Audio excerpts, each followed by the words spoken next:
Captain Kiwan stood on the bridge of the New Sol, watching the massive alien space station grow larger on the main screen. After 3 months of travel through hyperspace, humanity's first diplomatic mission to the Altair system was finally here. The space station looked like a giant crystal spinning slowly in the darkness of space. Strange lights pulsed along its surface in patterns that hurt to look at for too long. Distance to station is now 50,000 kilometers, reported communications. Officer Jisu from her station. Her fingers moved quickly over the control panel as she monitored the alien signals flooding their communications array. They're still transmitting that same repeating message? Ambassador Minji walked up to stand beside the captain. She wore her best diplomatic uniform, dark blue with gold trim that represented Earth's unified government. Her face showed calm confidence, but Kiwan could see the tension in her shoulders. This meeting would change everything for humanity. What do we know about their language? Minji asked. The translation computers have been working on it for weeks, Jisu replied. We can understand maybe 60% of what they're saying. It should be enough for basic talks. Security Chief Do-yun stepped forward from his position near the rear of the bridge. His hand rested on his sidearm, though Kiwan doubted the small weapon would help if things went wrong. Captain, I still think we should keep our weapons ready. We know nothing about these aliens except that they have technology far beyond ours. Kiwan nodded slowly. The Veltharian Empire had made contact with humanity 6 months ago, sending a simple message to Earth. We know you exist. Come to Altair if you wish to talk. The message had caused panic among Earth's leaders.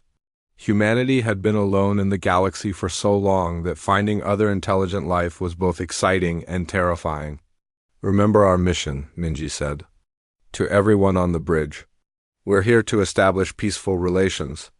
We want trade, technology sharing, and mutual protection agreements.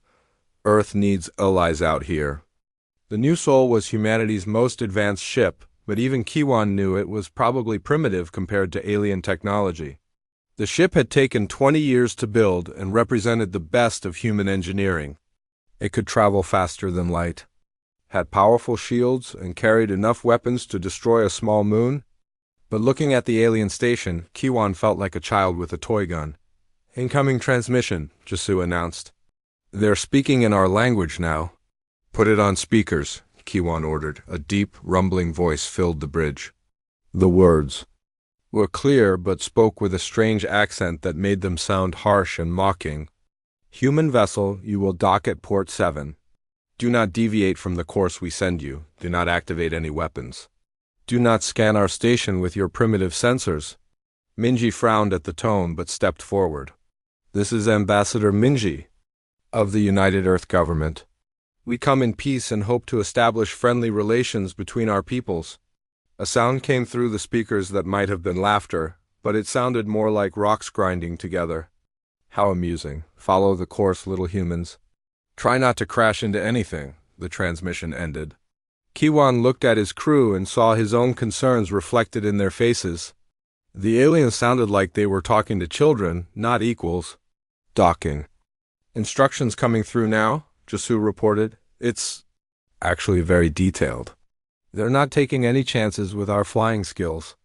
The New Sol followed the prescribed course to the docking port. As they got closer, Kiwan could see other ships attached to the station. Most were huge, easily 10 times the size of the human vessel. They had strange, organic shapes that looked more grown than built. Long spines jutted out from their hulls, and their surfaces seemed to pulse with inner light. Those are warships, Do-yun said quietly, studying the alien vessels. Look at the weapon ports. Each one of those ships could destroy our entire fleet. Back home, stay calm, Minji reminded them. We knew they would be more advanced. That's why we need this alliance.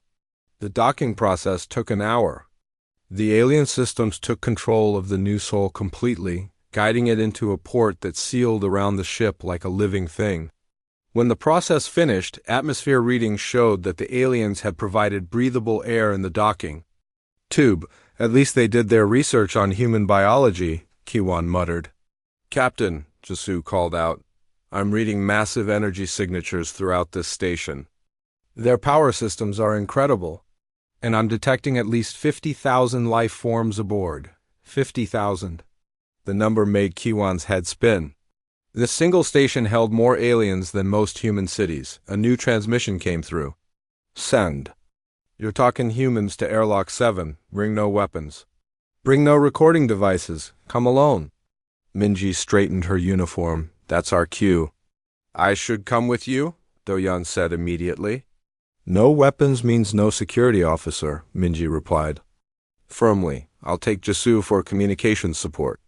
Captain Kiwan, you have the ship.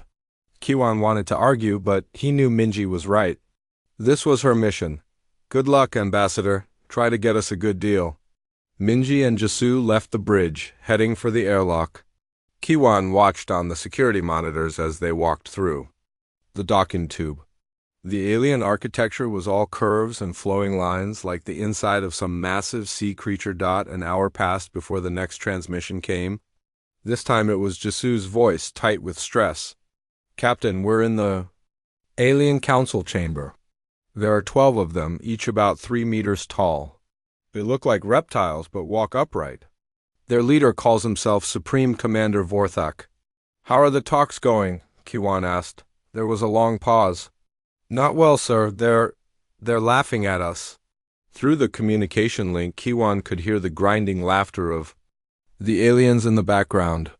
Ambassador Minji's voice came through clearly as she tried to maintain professional dignity. We offer friendship between our species, Minji was saying. Earth has much to offer in terms of art, culture, and scientific research. We're willing to share our knowledge in exchange for technology and protection. The alien response was loud enough for Kiwan to hear clearly. Protection? From what? You barely have spaceflight. Your weapons are toys. Your ships are slow and weak. What could you possibly offer that we cannot take? We offer partnership, Minji insisted. Trade agreements that benefit both sides. Cultural exchange, peaceful cooperation. More laughter filled the transmission. Humans, the alien voice said with clear amusement, you are like insects trying to negotiate with giants. You have nothing we want and nothing we fear. Your entire species could be eliminated with a single ship from our fleet. Kiwan felt anger rising in his chest. On the bridge, Do-Yan's hand moved to his weapon again. Even through the communication system, the alien's contempt was clear. We don't wish to be your enemies, Minji said, her voice still steady despite the insults. Enemies? The alien leader's voice was full of mock surprise. You cannot be our enemies any more than bacteria can be enemies. You simply exist until we decide otherwise. The transmission continued for another hour, with the aliens treating every human proposal as a joke. They mocked Earth's technology, laughed at offers of cultural exchange, and dismissed humanity's military capabilities as worthless. Finally, Supreme Commander Vorthak's voice came through with a tone of bored finality. This has been amusing, little humans, but we grow tired of your chatter. Return to your primitive world and consider yourselves fortunate that we find you entertaining rather than annoying. The last thing Kiwan heard before the transmission ended was Minji's voice, still trying to maintain diplomatic protocol. Please. Reconsider. Humanity wishes only peace and mutual benefit. The response was laughter that echoed through the communication system like grinding stones. 3 days after the failed diplomatic meeting, Ambassador Minji and Communications Officer Jisoo returned to the New Seoul. They looked tired and frustrated. Captain Kiwan met them at the airlock, eager to hear about their extended stay on the alien station. They kept us waiting for hours between meetings, Minji explained as they walked to the bridge. Every time we tried to make a serious proposal, they treated it like entertainment. Supreme Commander Vorthak brought other aliens to watch us talk.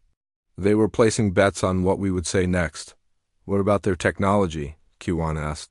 Did you learn anything useful? Jisoo shook her head. They wouldn't let us see anything important. But Captain, what I did see was incredible. Their computers are so advanced they might as well be magic. They have weapons that could turn a planet to dust. And their ships. She paused, looking Worried. Their smallest warship is bigger than our largest space station. At least we tried diplomacy, Kiwan said, though he felt hollow inside. Command will want a full report. Actually, sir, Jisu said quietly, there's something else. They want to make an announcement to all of humanity. They've demanded we broadcast it across Earth's communication networks. Kiwan stopped walking. What kind of announcement? Before Minji could answer, an alien voice came through the ship's communication system. It was Supreme Commander Vorthak speaking in perfect human language with that same mocking tone. Attention, inferior humans. This message is being broadcast to all your primitive colonies and your pathetic homeworld. I am Supreme Commander Vorthak of the mighty Valtharian Empire, and I bring you terms for your continued existence. On the bridge, the main screen activated to show the alien commander. He was 3 meters tall with dark green scales covering his head was elongated like a snake's, with bright yellow eyes that looked at the camera with obvious disdain.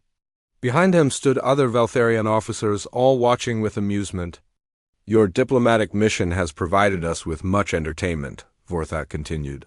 Your ambassador Minji performed her begging quite well. However, entertainment alone is not sufficient payment for the honor of meeting the Valtharian Empire. Kiwan felt his jaw clench. Beside him, Security Chief Doyun made a low growling sound. Therefore, the alien commander said, we require tribute. You will surrender 3 of your outer colonies to Valtharian control within 1 solar rotation. The colonies we have selected are New Brisbane, Kepler Station, and Terra Nova. The human inhabitants will be relocated to serve as workers in our mining operations. The message paused as laughter filled the background. Other Valtharians were clearly enjoying this moment. Should you refuse our generous offer, Vorthak resumed, we will demonstrate why the Valtharian Empire has remained supreme in this galaxy for 3,000 years. Your choice is simple. Give us 3 colonies or watch as we take 10. The transmission ended. The bridge fell silent except for the humming of the ship's systems. How many people live on those colonies? Kiwan asked quietly. New Brisbane has 2 million people, Minji answered. Kepler Station has 500,000, Terra Nova has about 800,000. 3.5 million people, Doyun said, his voice hard. They want us to just hand over 3.5 million people. Jisu was already working at her communication station. Captain, I'm getting reports from Earth. The broadcast was received across all human space. Colony governments are asking for instructions. Earth Command wants to speak with you immediately. Put them through, Kiwan ordered, the main screen.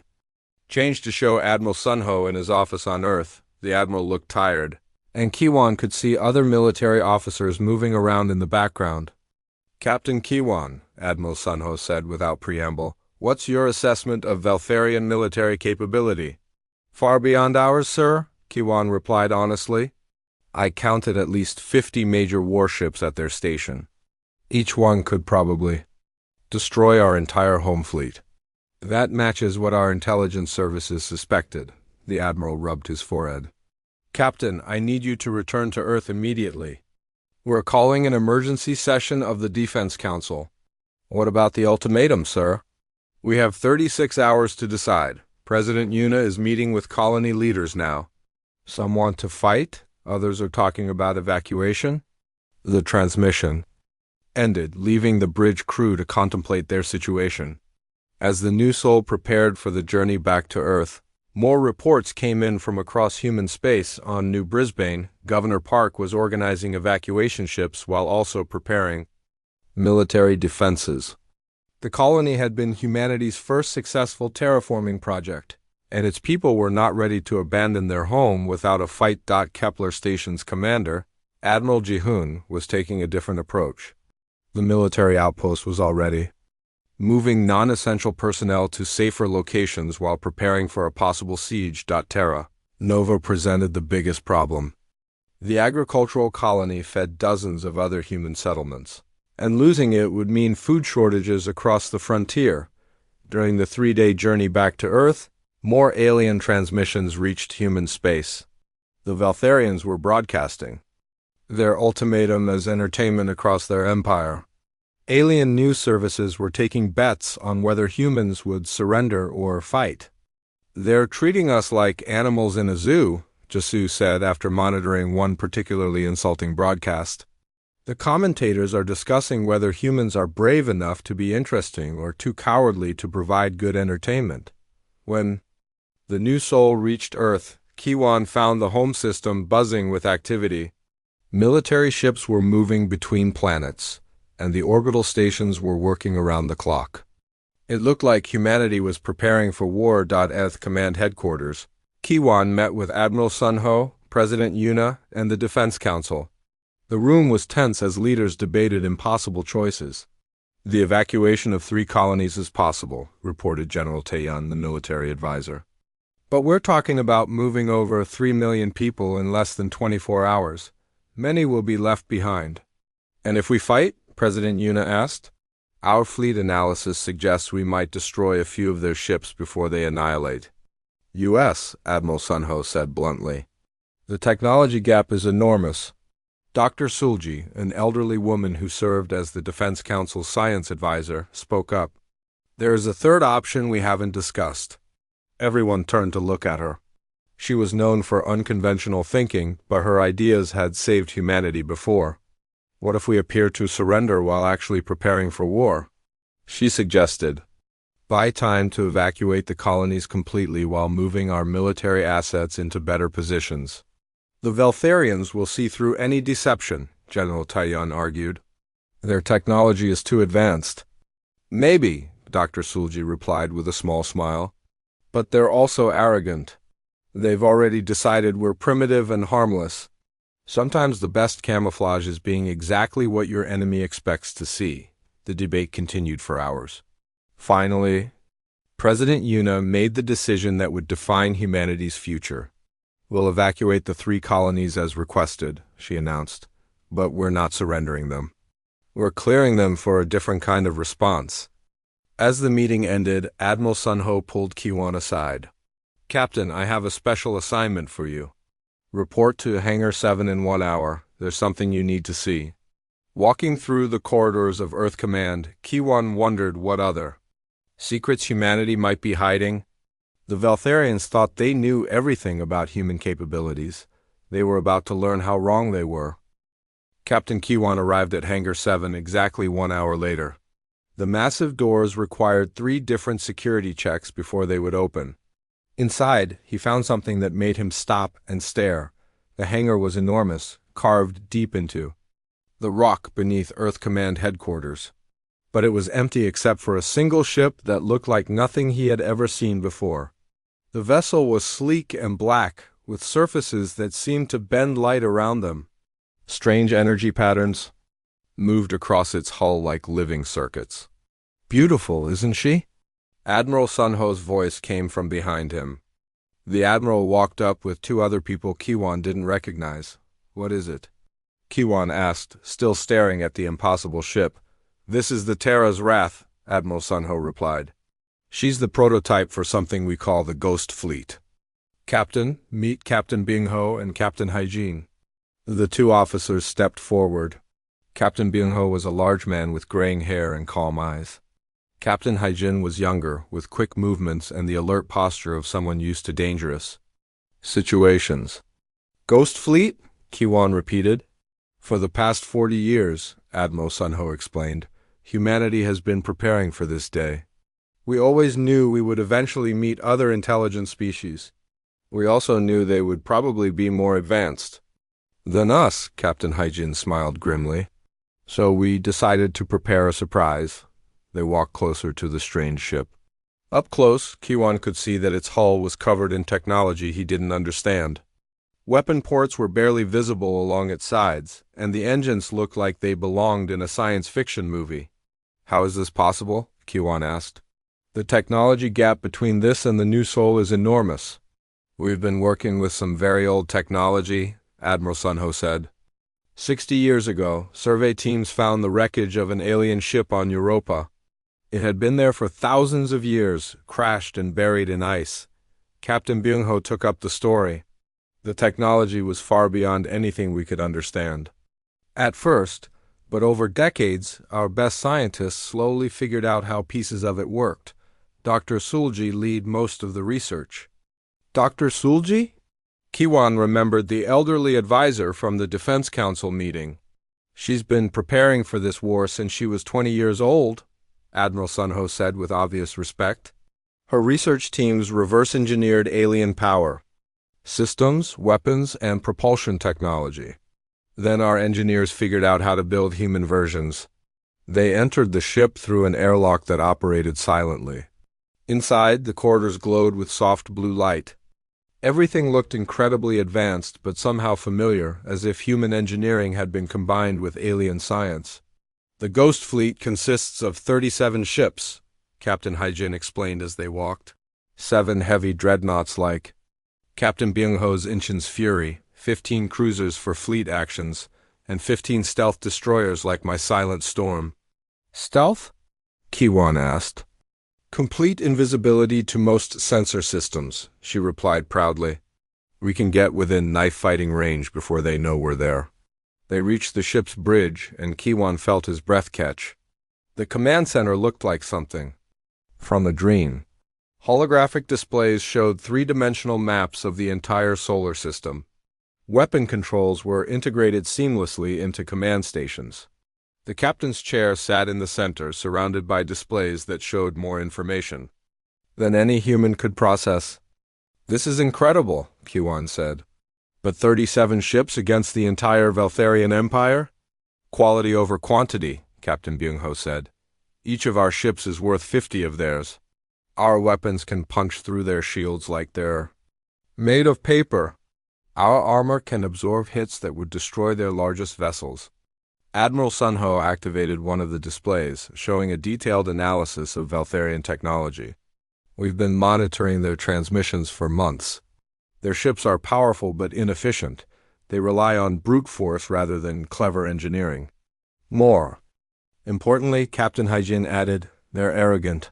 They've been the strongest power in this part of the galaxy for so long that they've forgotten how to fight a real war. Kiwan studied the tactical displays. Where are the other ships? Hidden throughout the solar system, Admiral Sunho replied. Some are in asteroid fields. Others are stationed behind moons or inside nebulae. A few are actually orbiting Earth, but their stealth systems make them invisible. Engineer Minho entered the bridge, carrying a datapad. He was younger than the others, with the intense focus of someone who lived for technology. Admiral, Minho reported, all ships are reporting. Ready status. The quantum torpedo systems are fully charged, and the gravitic shields are operating at 100% efficiency. Quantum torpedoes? Kiwan asked. Minho's eyes lit up with enthusiasm. They don't just explode, Captain. They tear holes.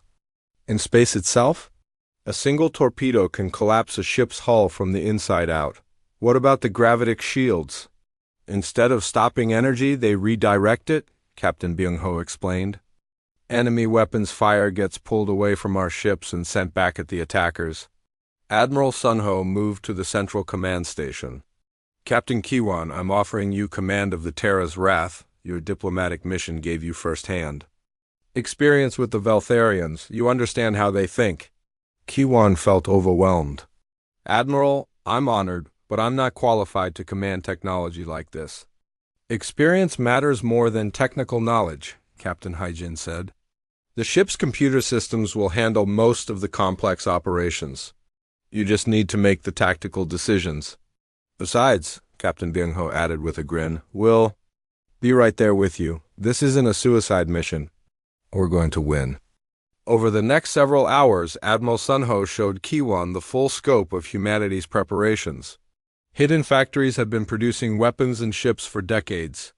Secret training facilities had prepared crews for vessels that officially didn't exist. Even the colony evacuation was part of the plan. We're not just moving civilians to safety, the Admiral explained. We're positioning them as witnesses. When the Veltharians arrive expecting to find helpless colonies, they'll find empty worlds and a very unpleasant surprise. In a secure briefing room, Dr. Sulji explained the strategy that had guided 40 years of secret preparation. The Veltharians will come in force, expecting easy victory, she said, her old eyes sharp with intelligence. They'll split their fleet to attack multiple targets simultaneously. That's when we strike.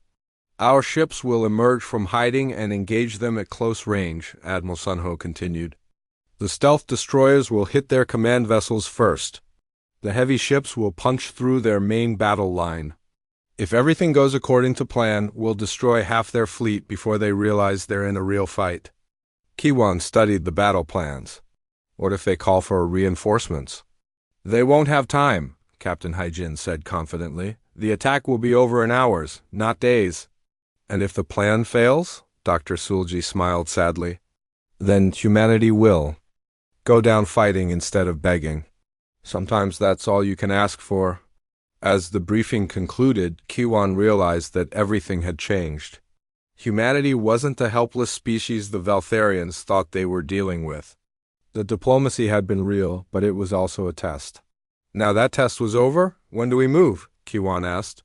The Veltharian fleet left their station 6 hours ago, Admiral Sunho replied. They'll reach our outer colonies in 2 days.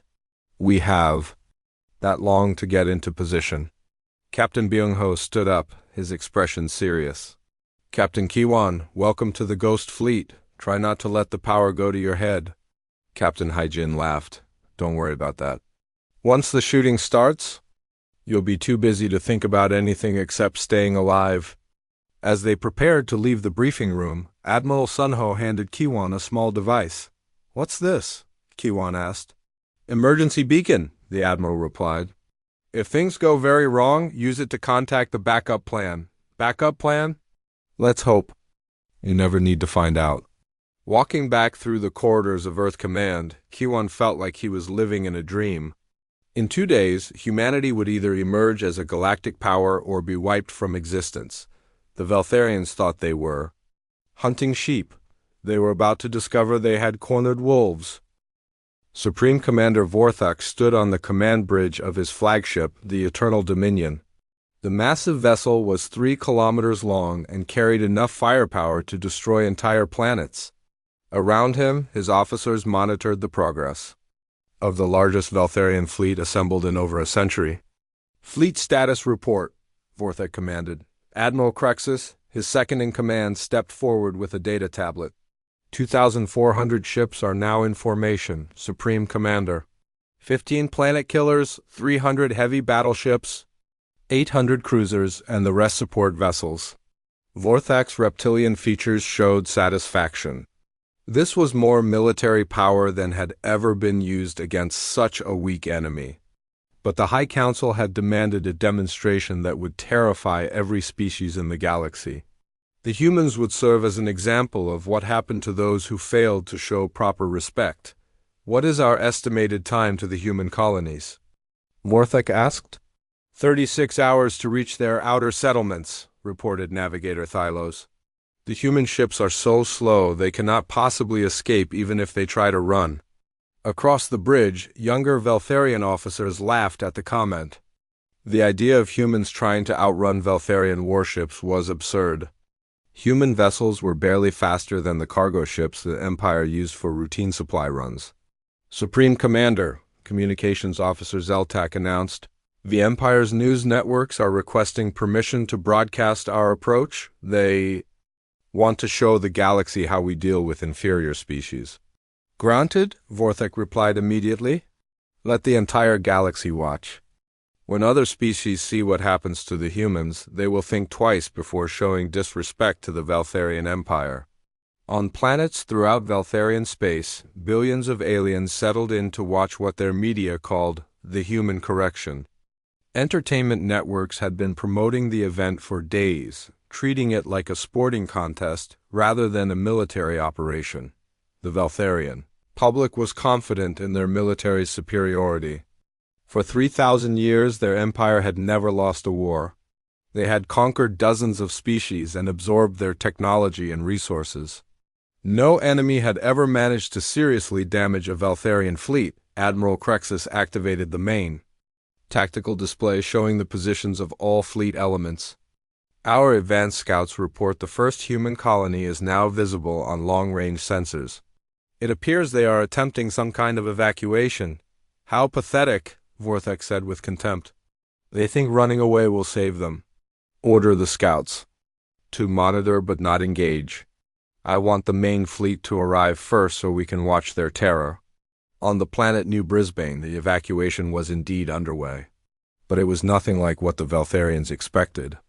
The operation moved with military precision as civilian transports lifted off in carefully timed sequences.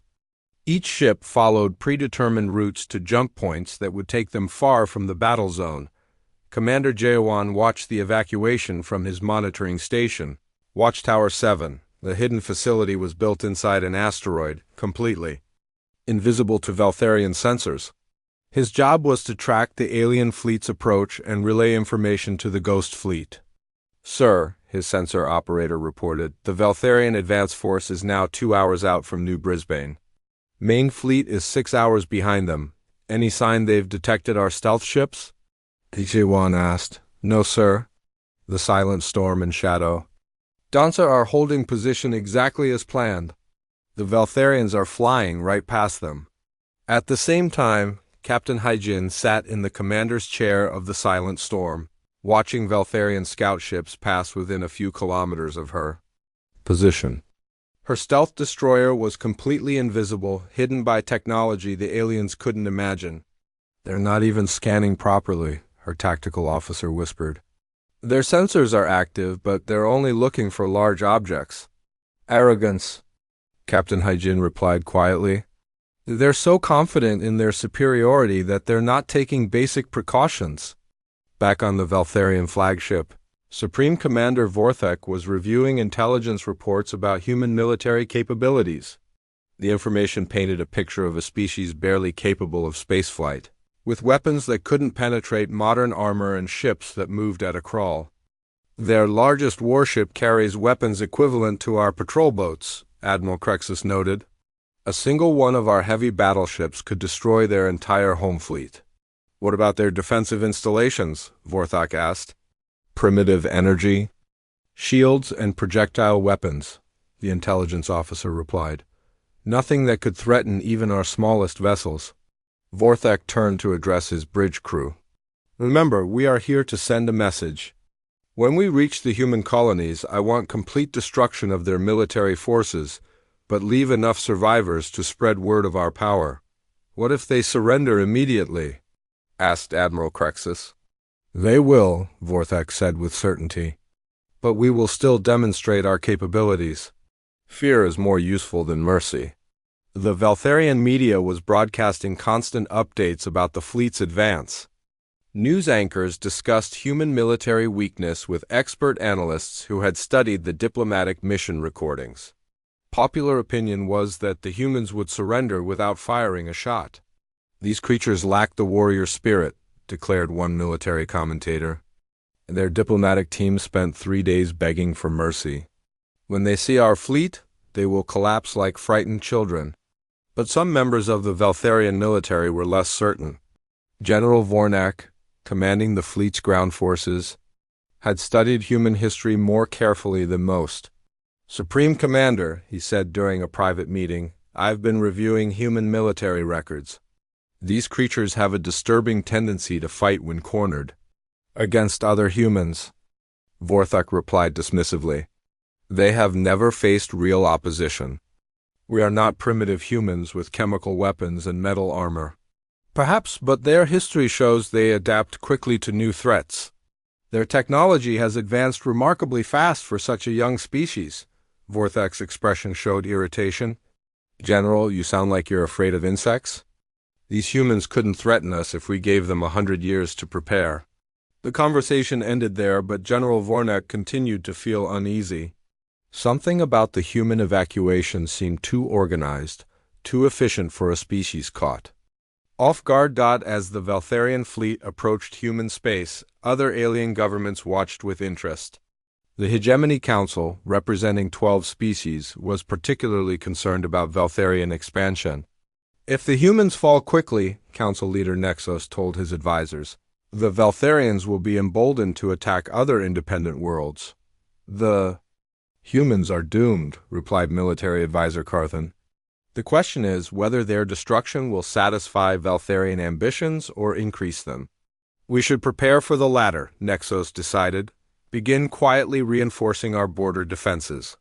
Meanwhile, the Valtharian fleet continued its approach with perfect confidence. Squadron commanders joked about which ships would get to fire the first shots. Betting pools formed around how quickly the humans would surrender.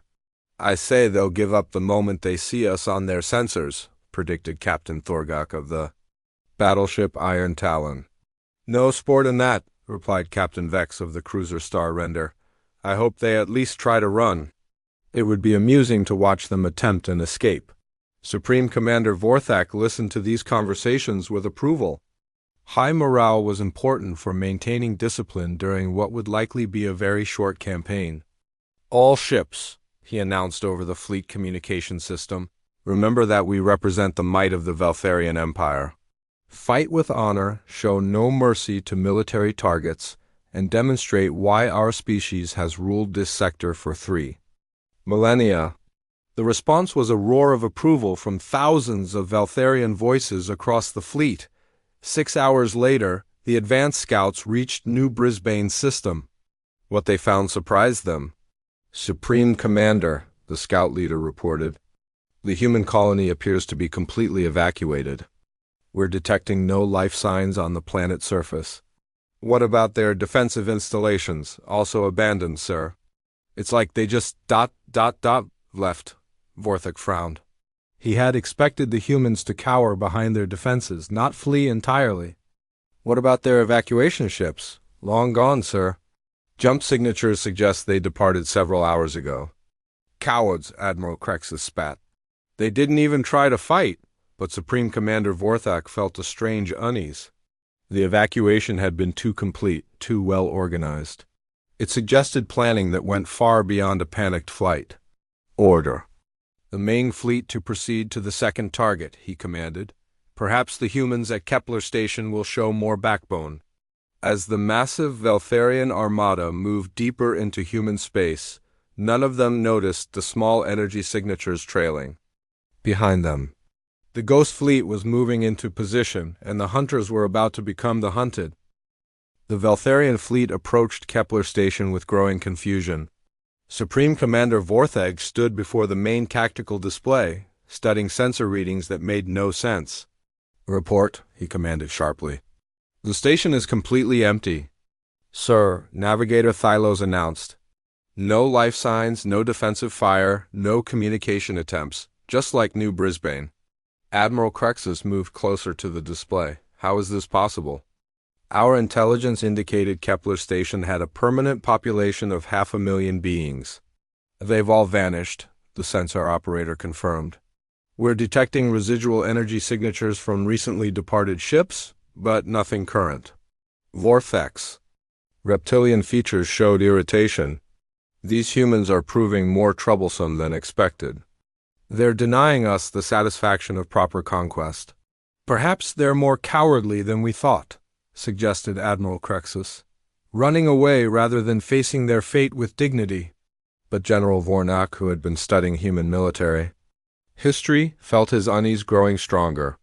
Supreme Commander, this level of coordination suggests extensive preparation. They didn't just run away randomly. This was planned. Planned or not, it doesn't matter, Vorthak replied. An empty colony is still a conquered colony. We'll claim these systems for the Empire and move on to Terra Nova. The Valtharian media was struggling to present the evacuation in an entertaining way. News anchors had promised their audiences spectacular battles and dramatic surrenders. Instead, they were showing empty space stations and abandoned planets. The humans have chosen the path of cowardice, announced news presenter Kylov on the Empire's primary channel. Rather than face Valtharian justice, they have fled like insects from light. But some viewers were asking uncomfortable questions. Online forums buzzed with speculation about why the humans had been able to evacuate so completely and so quickly. 3 colonies with millions of people don't just disappear overnight, wrote one commentator. This took massive planning and resources. Maybe we underestimated their transportation capabilities, suggested another. These discussions were quickly suppressed by government censors. But the questions remained. Meanwhile, Captain Kiwan sat in the command chair of the Terra's Wrath, monitoring Veltharian communications from his hiding place behind Jupiter's moon Europa. The alien fleet was maintaining loose formation as it moved toward Terra Nova, completely unaware of the human ships tracking their every move. "Their communication discipline is terrible," reported his signals officer. "They're broadcasting everything in the clear. We know exactly which ships are commanded by which officers and what their tactical plans are. Any sign they suspect we're here?" Kiwan asked. "No, sir, they're not even performing basic sensor sweeps. They're flying like they're on a parade route instead of entering hostile territory." Captain Hijin's voice came through the secure communication channel from her stealth. "Destroyer, Kiwan, are you seeing this? They've split their fleet into 3 groups. It's like they want to make our job easier." "I see it," Kiwan replied, studying the tactical display. "They're sending 1 group to each remaining colony. Classic hammer blow tactics."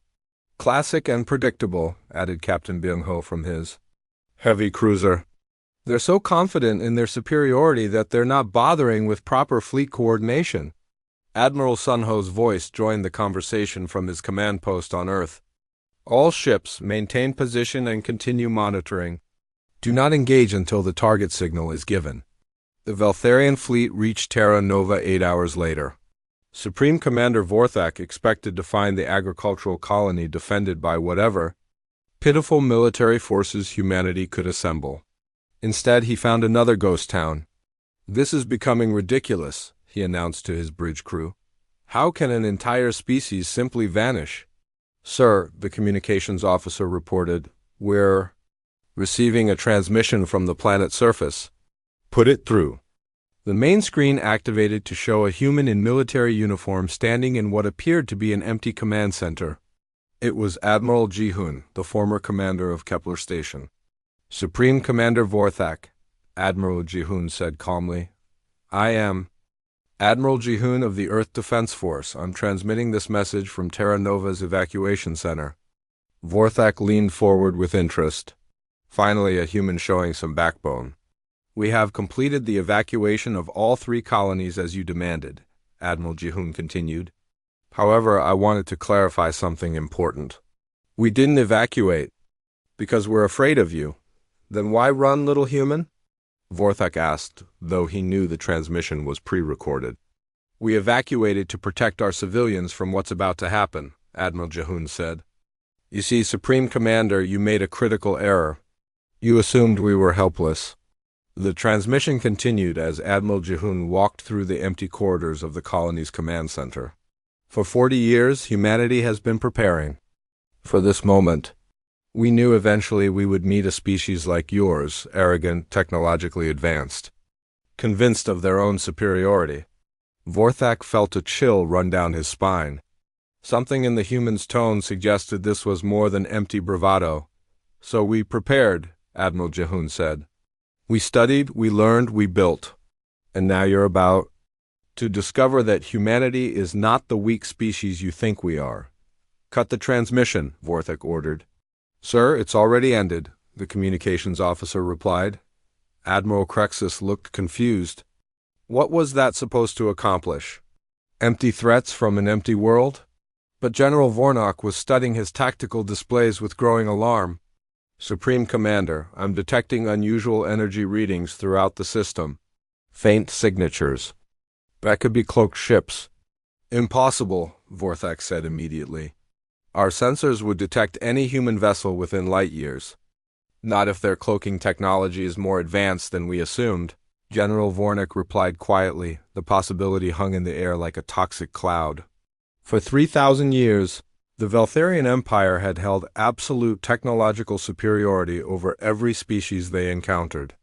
The idea that primitive humans might possess advanced stealth technology was almost unthinkable. "Begin active sensor sweeps of the entire system," Vorthak ordered. "If there are hidden ships here, I want them found."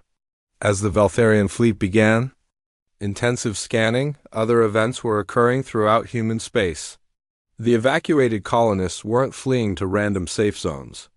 They were being positioned as witnesses to what was about to happen. Transport ships full of refugees had established observation posts at the edge of each system.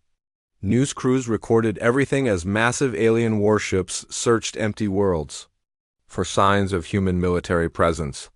"This is reporter Yunji broadcasting from Evacuation Fleet 7, announced a human journalist. "We're watching as over 2,000 alien warships search the Terra Nova system. The colonists here are safe. But what happens next will determine the future of humanity." Similar broadcasts were going out across human space. Every major news network was covering the story. And the footage was being transmitted to allied alien species as well, back in the Terra Nova system. Supreme Commander Vorthok was growing increasingly frustrated. His fleet's sensor sweeps had revealed nothing but empty space and abandoned facilities. "Status report," he demanded. "Negative contact, sir," the sensor operator replied. "If there are ships hiding in this system, they're using technology we cannot detect." "That's impossible," Admiral Crexus insisted. "No species in this galaxy has cloaking capabilities that advanced." General Vornik looked up from his tactical station. "Supreme Commander, perhaps we should consider withdrawing to a safer distance and calling for additional support." "Absolutely not," Vorthak snapped. "We will not be intimidated by empty threats from primitives. If there are human ships hiding somewhere, we'll destroy them when they reveal themselves." "And if their technology is really more advanced than we thought?" General Vornak asked.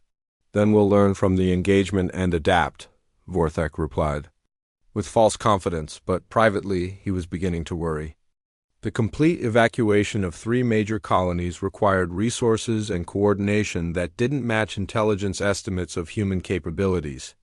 The mysterious energy readings suggested technology that shouldn't exist. Most troubling of all was Admiral Jihun's confidence. The human commander had spoken like someone who knew something the Veltharians didn't. "All ships," Vorthik announced over the fleet communication system, "maintain high alert status. Unknown contacts may be present in this system."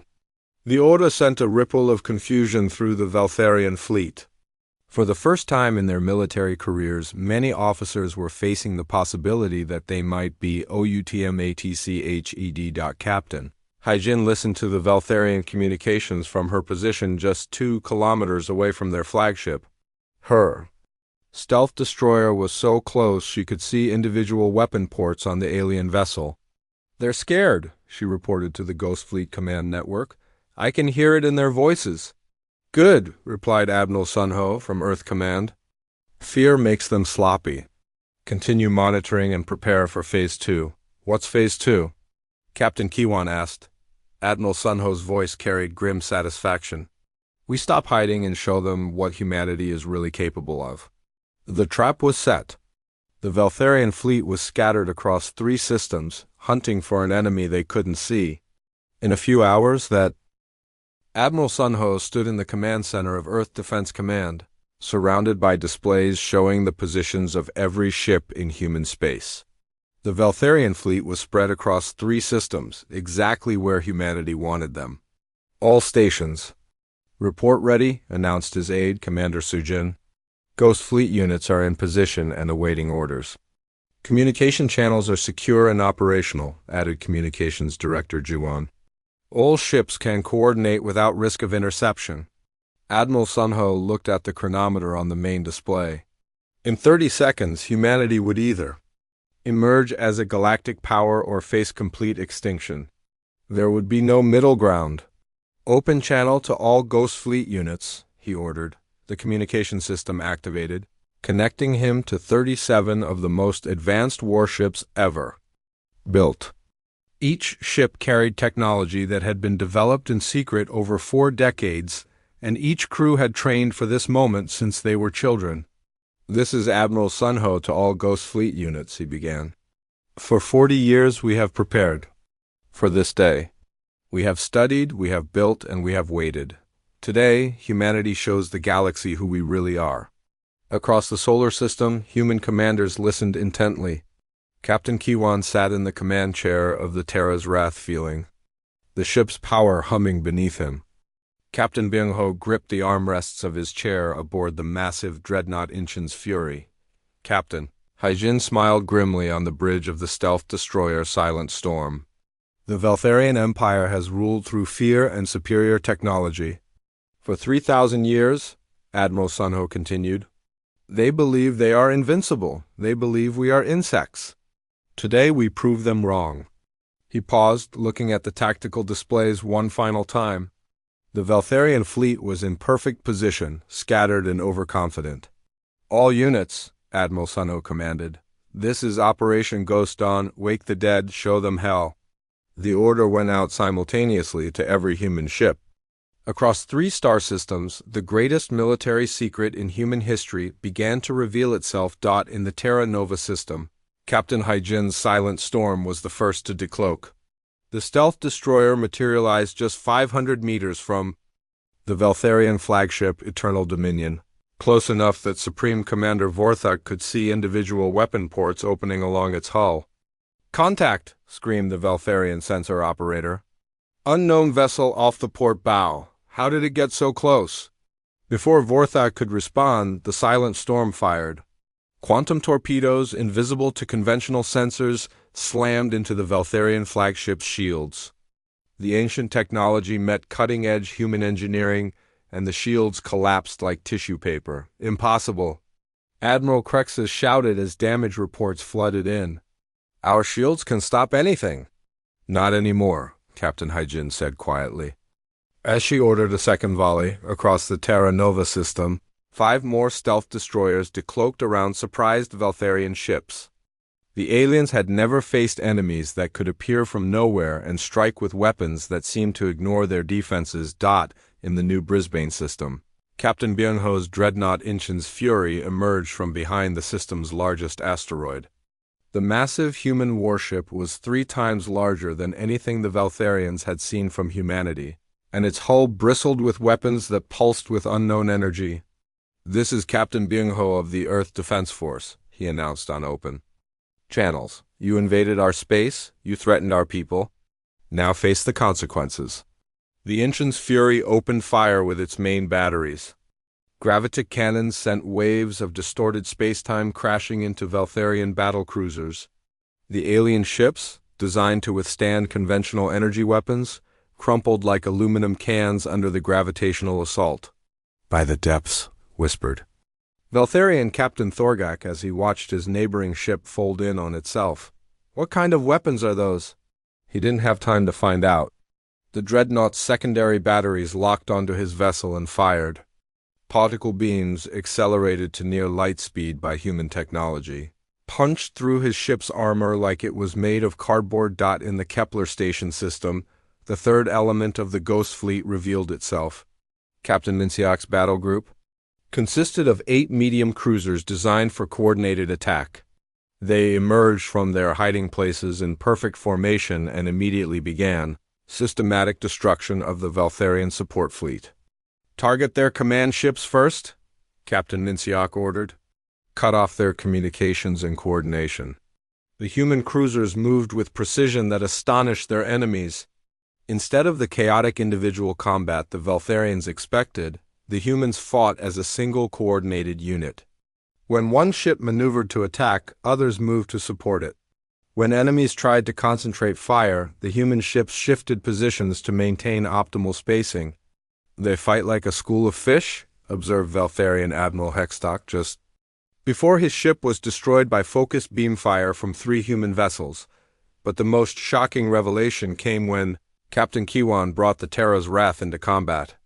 The prototype ship appeared in the center of the Terra Nova system's largest Veltharian formation and immediately began demonstrating capabilities that defied understanding. "All weapons, free fire," Kiwan commanded. The Terra's Wrath fired everything. At once, quantum torpedoes tore holes in space itself. Gravitic cannons crushed ships with artificial gravity wells. Particle beams sliced through armor like cutting lasers. And then came the ship's special weapon. "Deploying temporal disruptors," announced Weapons Officer Kangmin. "Temporal what?" asked Navigator Sumin. Time dilation fields, Engineer Minho explained excitedly. We slow down time around enemy ships while maintaining normal time around ourselves. The effect was devastating. Veltharian ships found themselves moving in slow motion while human weapons struck at normal speed. It was like fighting while swimming through thick liquid. Supreme Commander Vorthak watched in horror as his supposedly invincible fleet was torn apart by ships that shouldn't exist, using weapons that violated known physics. How is this possible? He demanded. Our intelligence said they were primitive. General Vornak, blood flowing from a head wound caused by the ship's damage, looked up from his tactical station.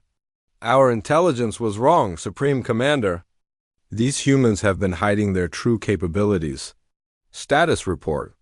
Vorthak shouted.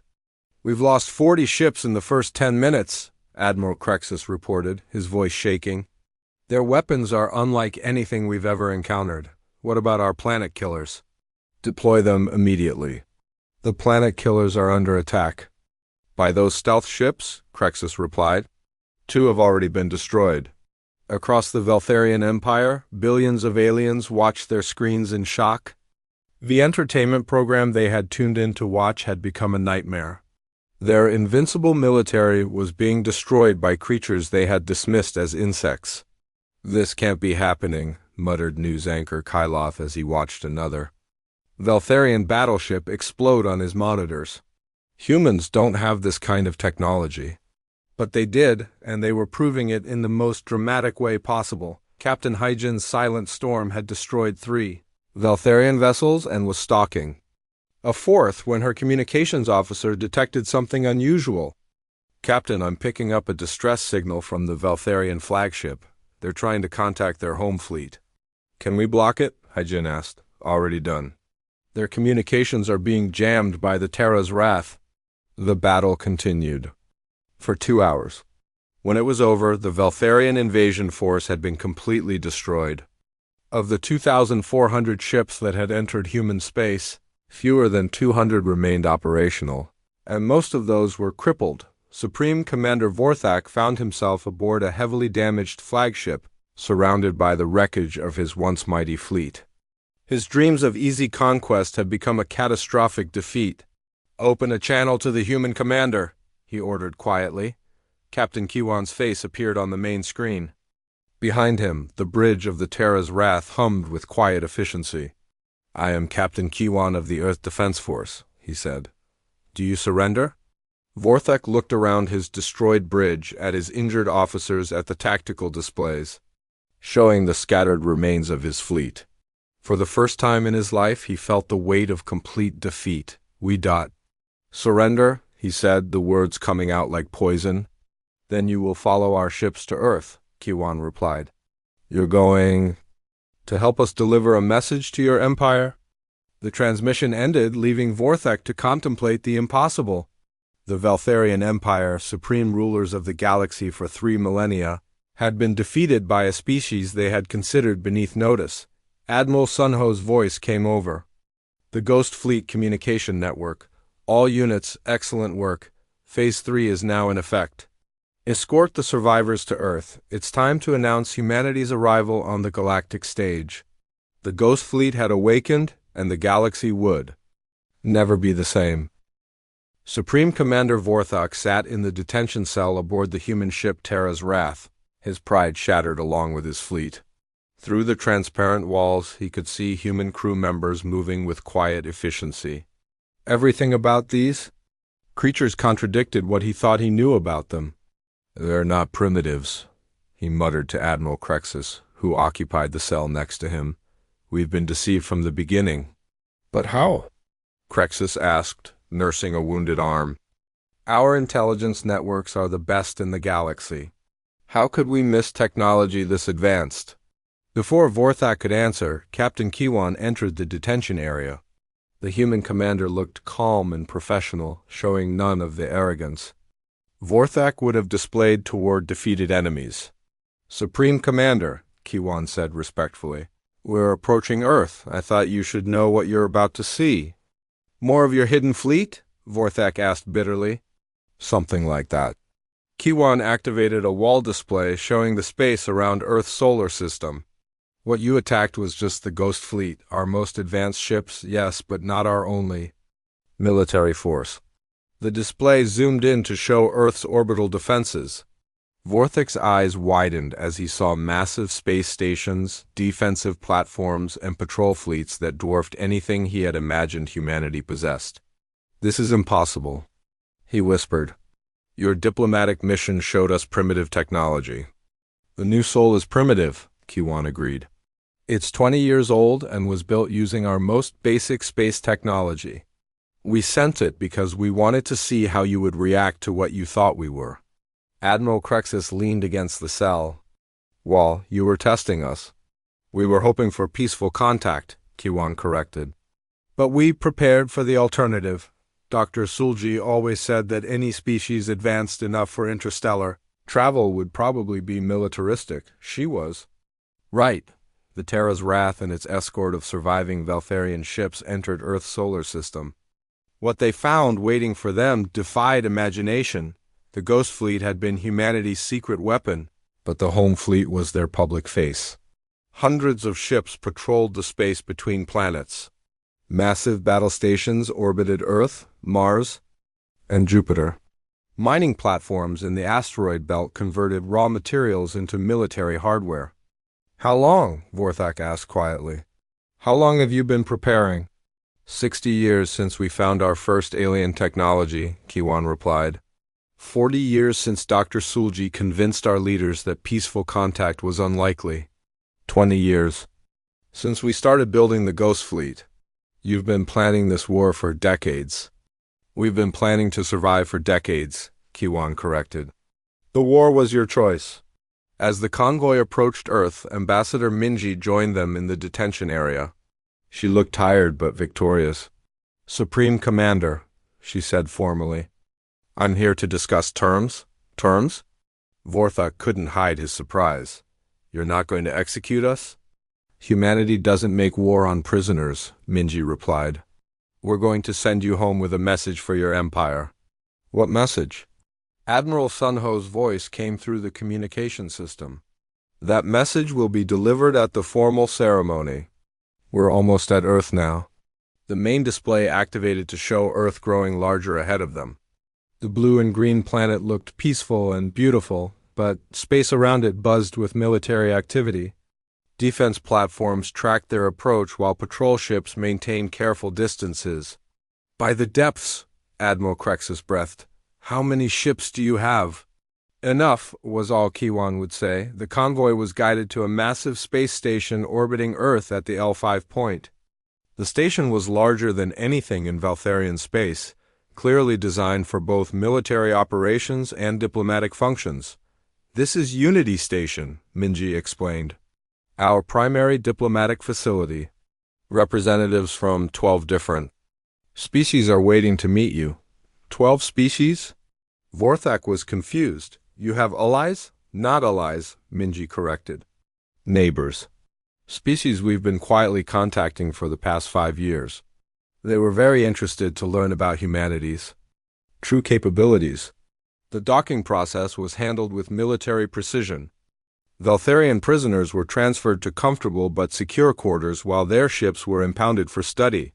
Throughout the station, representatives from various galactic civilizations watched with intense interest. Council leader Nexos of the Hegemony Council was among the observers.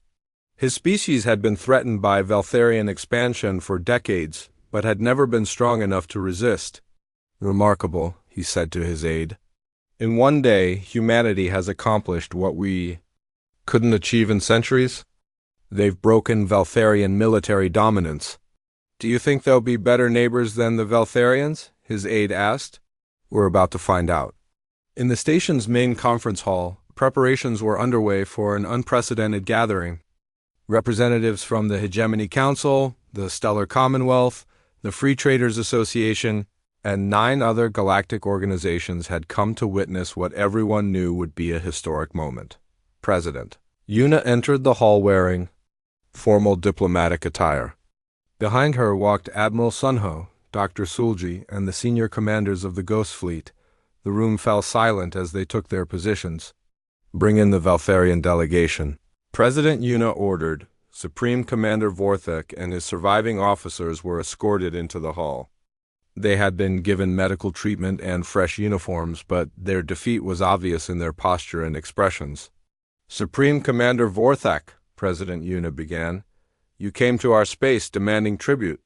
You threatened our colonies and our people. You dismissed our offers of peaceful cooperation." Vorthek said nothing. What could he say? "Today you learn that humanity is not the weak species you believed us to be," the president continued. "Your fleet has been destroyed, your invasion has failed, and your empire's reputation for invincibility has been shattered," murmurs rippled. "Through the alien observers?" For 3,000 years, no one had spoken to Valtharian leadership with such authority.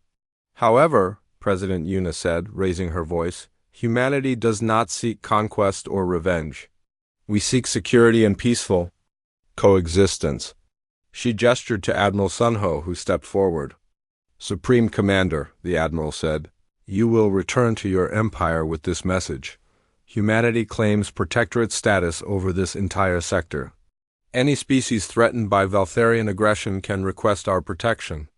Any attack on our allies will be considered an attack on Earth." The implications were staggering. Humanity was essentially declaring itself the new dominant power in the region. Furthermore, Admiral Sunho continued, the Valtharian Empire will pay reparations for the attempted invasion, not in money, but in technology and knowledge. You will share your scientific databases with neutral parties to benefit all species in this sector. Vorthek finally found his voice. The High Council will never agree to such terms. Dr. Sulji stepped forward, her elderly face showing a slight smile. "Supreme Commander, you seem to be under the impression that you have a choice." She activated a holographic display showing the current positions of human military forces. The Ghost Fleet had been joined by the Home Fleet, creating a combined force that dwarfed anything the Valtharians could assemble.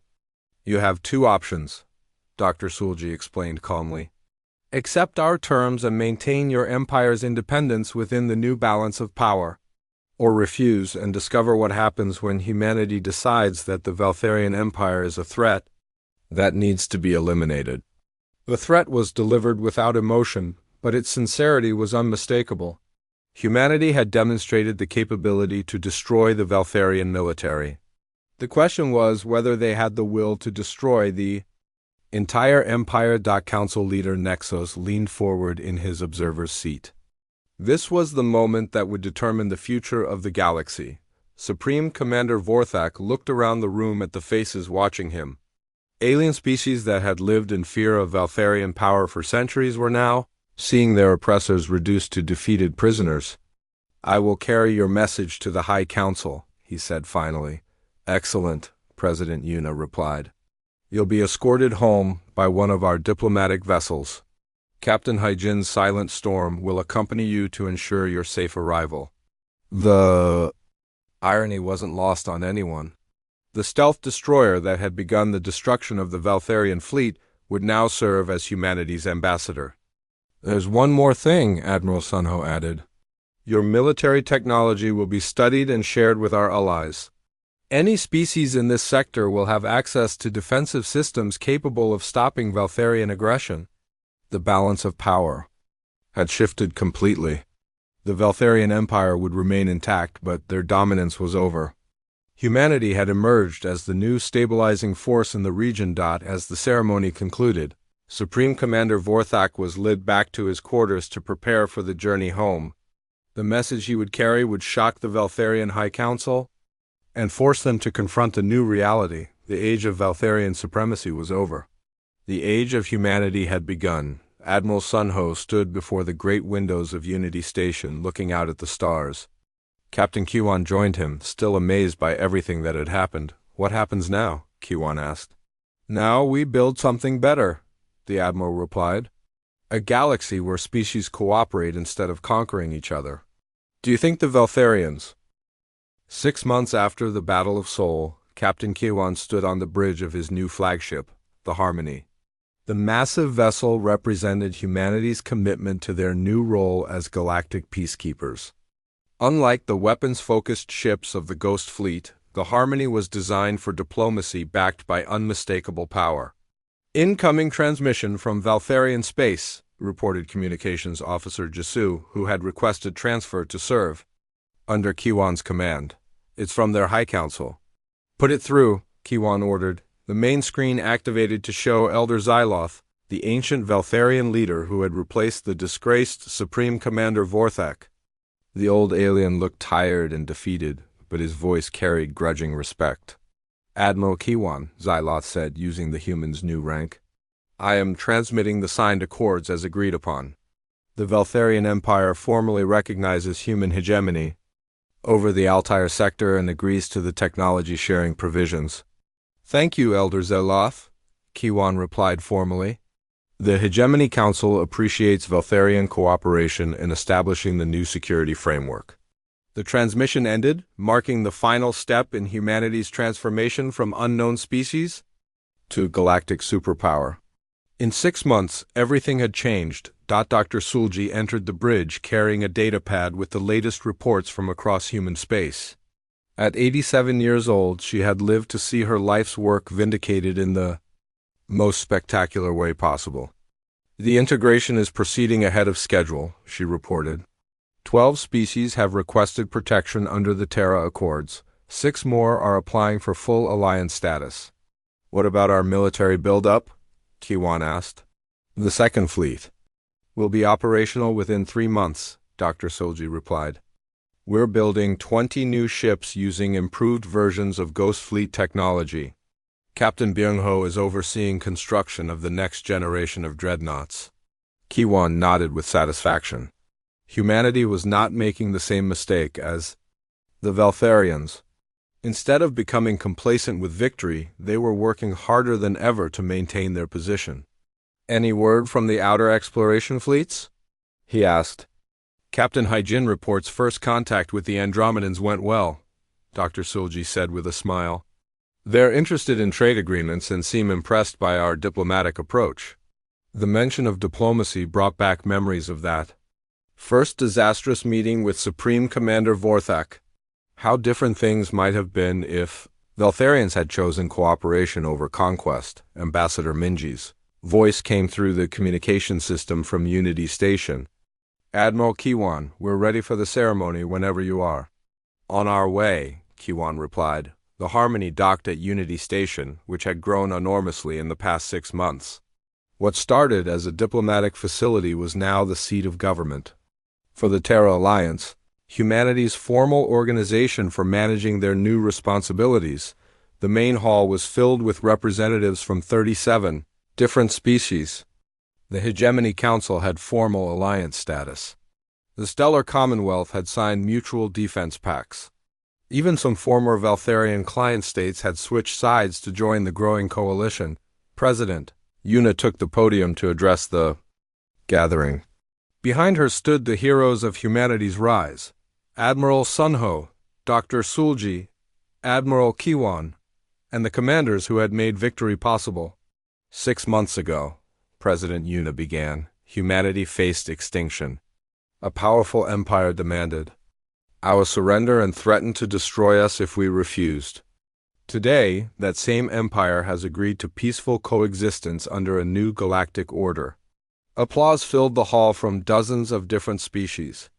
Many of these civilizations had lived under Valtharian dominance for centuries. They were still adjusting to the idea of freedom. But our victory came with responsibilities.